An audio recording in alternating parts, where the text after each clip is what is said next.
لیکن اندوہگین کی تیرگی جاتی رہے گی۔ اس نے قدیم زمانہ میں زبولون اور نفتالی کے علاقوں کو ذلیل کیا، پر آخری زمانہ میں قوموں کی گلیل میں دریا کی سمت یردن کے پار بزرگی دے گا۔ جو لوگ تاریکی میں چلتے تھے انہوں نے بڑی روشنی دیکھی، جو موت کے سائے کے ملک میں رہتے تھے ان پر نور چمکا۔ تو نے قوموں کو بڑھایا، تو نے ان کی شادمانی کو زیادہ کیا۔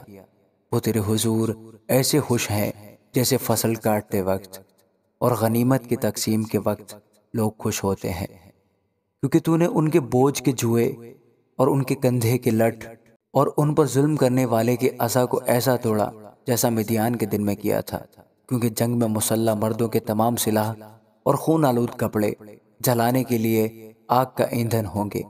اس لیے ہمارے لیے ایک لڑکا تولد ہوا اور ہم کو ایک بیٹا بخشا گیا، اور سلطنت اس کے کندھے پر ہوگی، اور اس کا نام عجیب، مشیر، خدائے قادر، ابدیت کا باب اور سلامتی کا شہزادہ ہوگا۔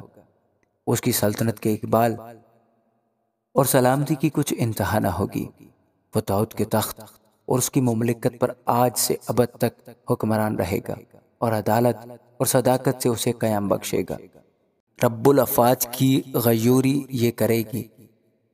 خداوند نے یعقوب کے پاس پیغام بھیجا اور وہ اسرائیل پر نازل ہوا، اور سب لوگ معلوم کریں گے، یعنی بنی افراہیم اور اہل سامریہ، جو تکبر اور سخت دلی سے کہتے ہیں کہ اینٹیں گر گئیں پر ہم تراشے ہوئے پتھروں کی عمارت بنائیں گے، گولر کے درخت کاٹے گئے پر ہم دیوار لگائیں گے۔ اس لیے خداوند رزین کی مخالف گروہوں کو ان پر چڑھا لائے گا اور ان کے دشمنوں کو خود مسلح کرے گا۔ آگے ارامی ہوں گے اور پیچھے فلسطی، اور وہ منہ پسار کر اسرائیل کو نکل جائیں گے۔ باوجود اس کے اس کا قہر ٹل نہیں گیا، بلکہ اس کا ہاتھ ہنوز بڑا ہوا ہے۔ تو بھی لوگ اپنے مارنے والے کی طرف نہ پھرے اور رب الفاج کے طالب نہ ہوئے۔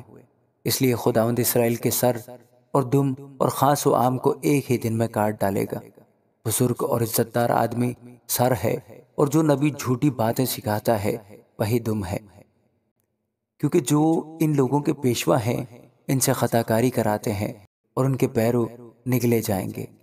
بس خداوند ان کے جوانوں سے خوشنود نہ ہوگا، اور وہ ان کے یتیموں اور ان کی بیواؤں پر کبھی رحم نہ کرے گا، کیونکہ ان میں ہر ایک بے دین اور بد کردار ہے، اور ہر ایک منہ حماقت اگلتا ہے۔ باوجود اس کے اس کا قہر ٹل نہیں گیا، بلکہ اس کا ہاتھ ہنوز بڑا ہوا ہے، کیونکہ شرارت آگ کی طرح جلاتی ہے، وہ خس و خار کو کھا جاتی ہے، بلکہ وہ جنگل کی گنجان جھاڑیوں میں شعلہ زن ہوتی ہے، اور وہ دھوئیں کے بادل میں اوپر کو اڑ جاتی ہیں۔ رب الفاج کے قہر سے یہ ملک جلایا گیا ہے، اور لوگ ایندھن کی مانند ہیں۔